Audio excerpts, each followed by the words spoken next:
Have you ever noticed that the older you get, the more you pause before saying yes to a visit?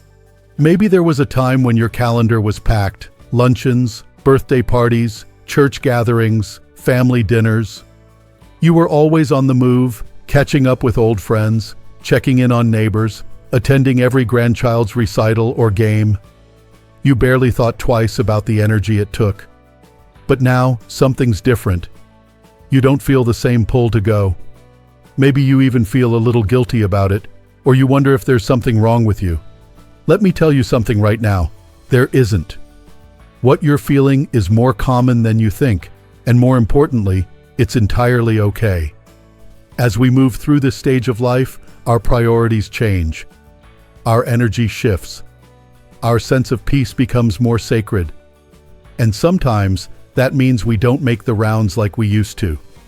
Not because we've stopped caring, but because we've started caring about the right things.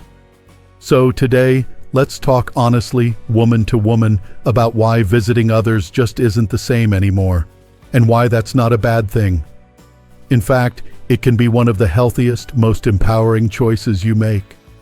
Let's begin with what I believe is the heart of it all: your energy. When we were younger, energy felt like it was always there. You could hop in the car, run errands, chat for hours, swing by someone's house just because. But now, even if you're in good health, you've probably noticed that your energy comes in shorter bursts. It needs protecting. You've earned the right to be more selective about where it goes. Think about this. How many times have you said yes to a visit out of habit, only to come home completely drained? You smiled, you nodded, you made conversation, but somewhere inside, you were counting the minutes. And not because you're unkind or antisocial, far from it. You were simply running on empty.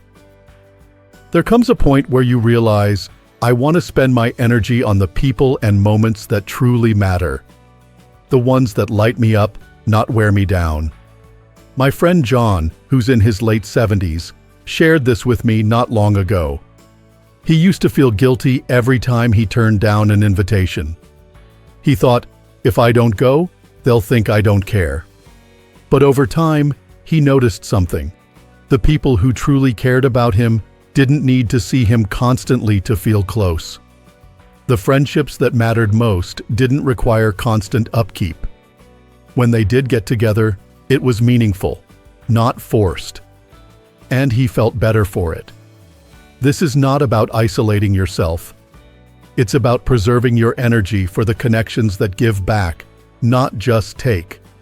You don't need to visit 5 people a week to prove you're a good friend or mother or sister. You don't need to drive across town for coffee with someone who doesn't uplift you. Your time is precious, and so is your peace.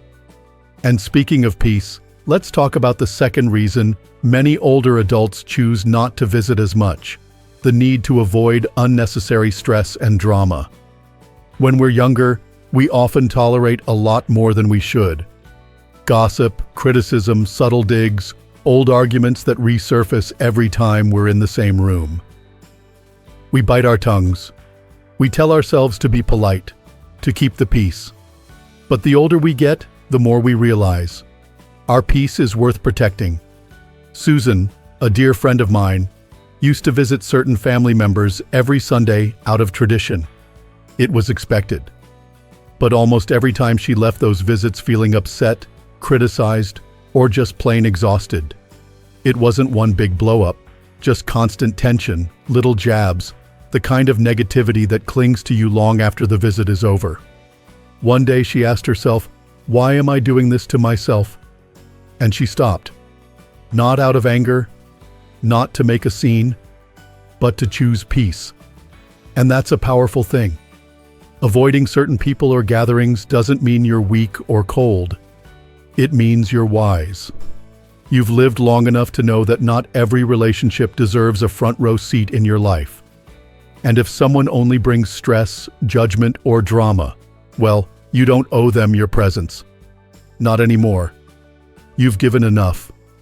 There's something freeing that happens when you finally understand this. You stop measuring your worth by how much you give to others and start honoring how much you give to yourself. Your emotional well-being matters just as much as anyone else's comfort. Probably more. And maybe the most surprising part of all this is realizing how good it feels to be home. That's the third reason visits become less frequent as we age, because we start to feel so deeply connected to our own space. Your home becomes your sanctuary, your soft place to land. It's not that you don't want to see people, it's just that being home feels so right. There's something so comforting about drinking coffee from your favorite mug, sitting in your own chair, being surrounded by familiar photos, books, blankets, scents. You've spent years making this space yours. Why wouldn't you want to enjoy it? Mike, a widower I know from church, used to force himself to get out several times a week. He thought staying social was what he was supposed to do. But every time he visited someone else's house, he felt unsettled. It wasn't anything they did. It just wasn't home. One day, he said, I realized I didn't have to go anywhere to be content. I could invite people into my world instead of constantly stepping into theirs. And that changed everything. Now, instead of driving across town for a noisy gathering, he invites one or two close friends over for coffee in the backyard. They sit, they talk, they laugh. And when they leave, he's still surrounded by the quiet beauty of his own home. No long drives, no social hangovers, just peace. You see, this isn't about closing yourself off, it's about creating a life that feels like yours again. One that honors your energy, protects your peace, and lets you enjoy the sanctuary you've built. So, if you've ever found yourself hesitating before visiting someone, wondering if it's worth the energy, you're not alone. And you're not wrong for feeling that way.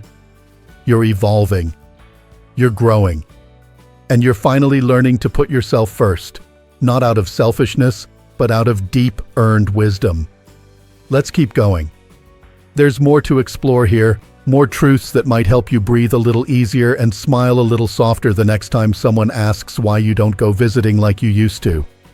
It's a beautiful thing, really, when you start listening to what your soul needs instead of what others expect. That's why the next shift we need to talk about is how your social circle evolves, not in size, but in depth. Because over time, you begin to realize something that may have taken years to fully understand. Not all relationships are meant to last forever. And that's okay. When you were younger, there may have been an invisible pressure to keep in touch with everyone. High school friends, old co-workers, distant cousins, neighbors from 3 moves ago. You called, visited, sent birthday cards, showed up. You didn't want to lose anyone or seem like you were drifting. But somewhere along the way, you start to see the truth. Just because someone was part of your past doesn't mean they need to be part of your present. Linda, who just turned 68, said something so wise in our book club the other day. She said, I used to think friendship meant always being there, all the time. But now I realize it's about being there when it counts. And I couldn't agree more. Some friendships ask you to keep performing, always checking in, always proving your loyalty, always giving more than you get. But the ones that feel effortless, the ones that allow you to be yourself, even in silence, those are the ones worth holding on to. You begin to value quality over quantity. Fewer voices in your life, but more harmony. Less catching up, more deep connection. You stop trying to be everything to everyone, and you start showing up more fully for the people who truly see you. It's like pruning a garden, not to destroy it, but to let it thrive. You remove the overgrowth, the clutter, the relationships that weigh you down. And what's left is something more beautiful, more alive. You create space for the kind of friendships that nourish your spirit instead of draining it. That, my friend, is sacred. Now let's talk about something that often happens quietly, without us even realizing it. As you age, your entire outlook on life begins to shift. The things that used to matter so much, being invited, being seen, staying connected, start to lose their grip. And it's not because you're withdrawing, it's because you're waking up. You start asking different questions. What brings me peace? What do I want to experience with the time I have left? What makes me feel alive and grounded and free? These questions have power, and often the answers don't include busy social calendars or constant visits. They include stillness, reflection, purpose. David, a retired firefighter I know, spent most of his life on the go. He was always out doing something, volunteering, organizing events, checking in on everyone. But after turning 70, something changed. He told me, "I realized I've been spending so much time showing up for others that I forgot how to show up for myself." So he pulled back, not from people, but from pressure. He started spending time walking through nature trails, reading books that had sat untouched for years, sitting on his porch with a cup of tea and letting the wind do the talking. And in that stillness, he found something that no crowded room had ever given him: clarity. A sense of who he was without all the noise. And you know what? The people who loved him didn't disappear. They respected his shift. They met him where he was. Because real connection isn't measured in the number of visits. It's measured in how deeply we honor one another's growth.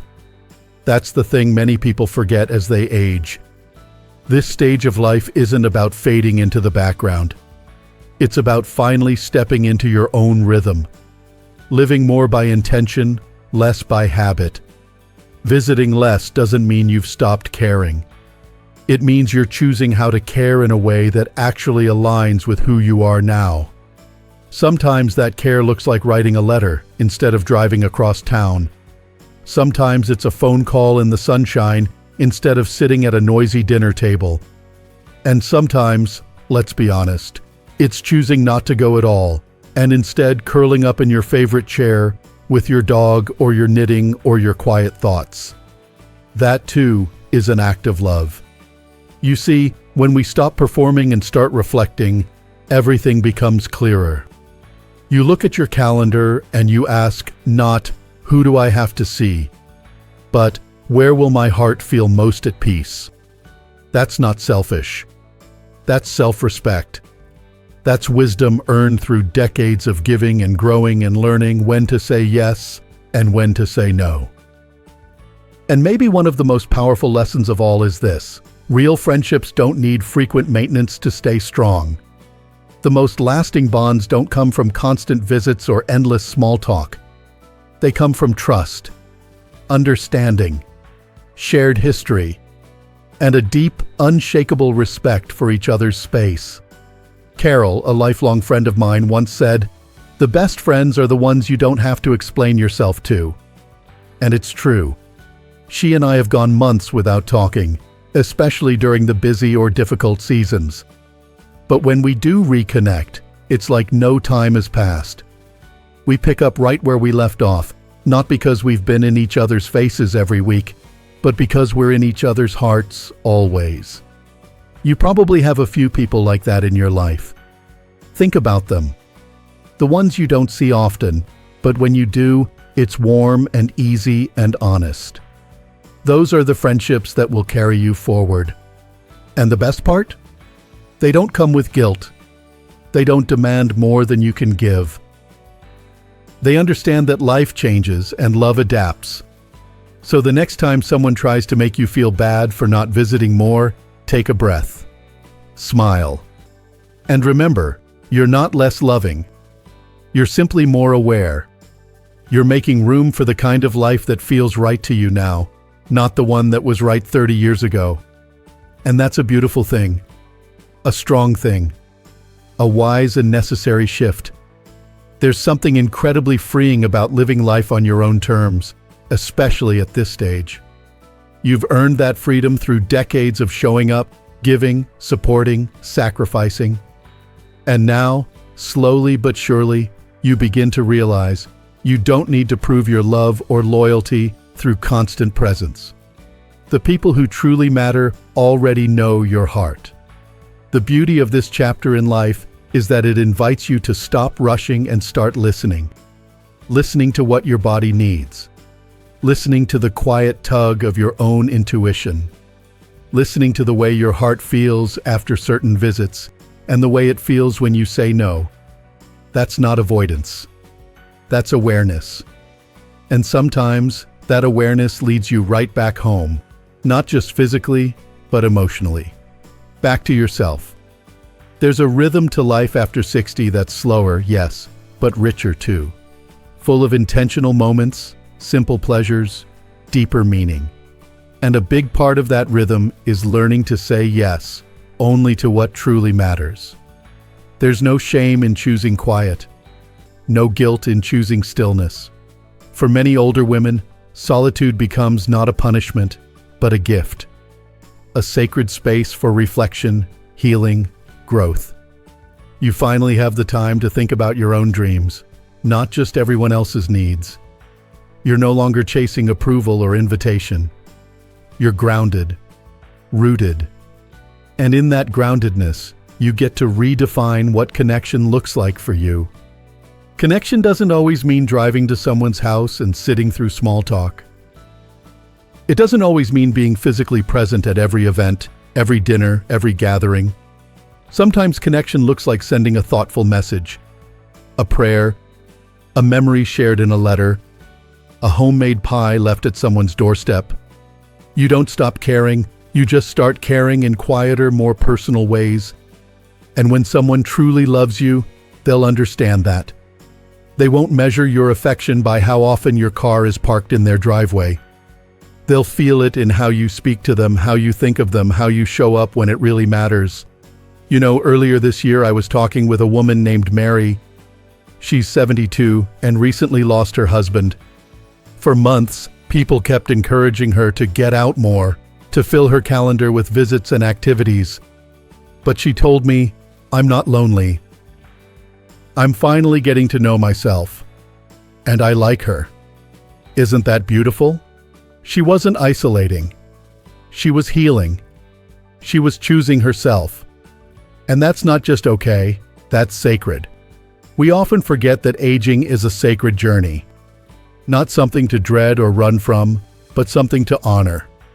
And part of that honoring means accepting that you're allowed to do things differently now.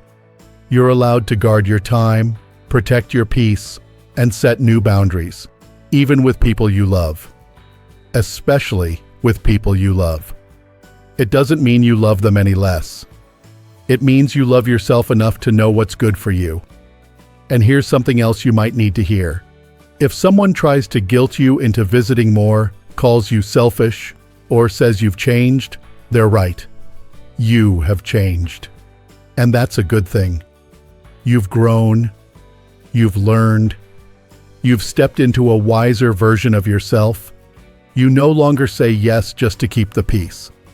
You say yes because it aligns with your heart. And that's what real peace looks like. Sometimes the bravest thing you can do is say no without an apology. No to chaos. No to shallow conversations. No to long drives that leave you aching and depleted. And yes, to you. Yes to what nourishes your soul. Yes to what brings you real joy. Yes to rest. The truth is, this isn't a story about pulling away. It's a story about returning. Returning to the things that truly matter. The relationships that fill you up. The moments that move you. The kind of peace that doesn't need to be explained to anyone. You're not visiting less because you don't care. You're visiting less because you finally understand what care really means. It means depth, honesty, mutual respect. It means not just showing up in a room, but showing up in spirit, with presence, with love, with authenticity. And when you live from that place, when you release the guilt, the pressure, the old expectations, you open the door to a different kind of life. A softer life, a fuller one. One where every yes is wholehearted and every no is freeing. So if you've been feeling guilty lately for saying no to visits, for spending more time alone, for choosing calm over chaos, let this be your permission slip. You're not doing anything wrong. You're doing something beautiful. You're listening to yourself. And that's one of the greatest gifts of growing older. The clarity to know what you want and the courage to choose it. Leave behind the idea that your value is tied to how much you give to others. Your value is in who you are, not how often you show up. The people who matter will understand that. And the ones who don't? Maybe they were only meant to walk with you for part of your journey. Let them go with love and walk forward with grace. You are not alone in this. So many women your age are feeling the exact same things, but they may not have had the words to express it. If this message speaks to you, let us know. Leave a comment below and tell us, what's one thing you've learned about yourself in this stage of life? What brings you peace now that didn't before? And if you found this video helpful, please give it a like, share it with a friend who might need this message today, and don't forget to subscribe to our channel, Strong Elderly Life. We're here to support, encourage, and celebrate you, because your voice, your story, your presence, they all matter deeply. Here's to living gently, bravely, and fully at any age, especially now.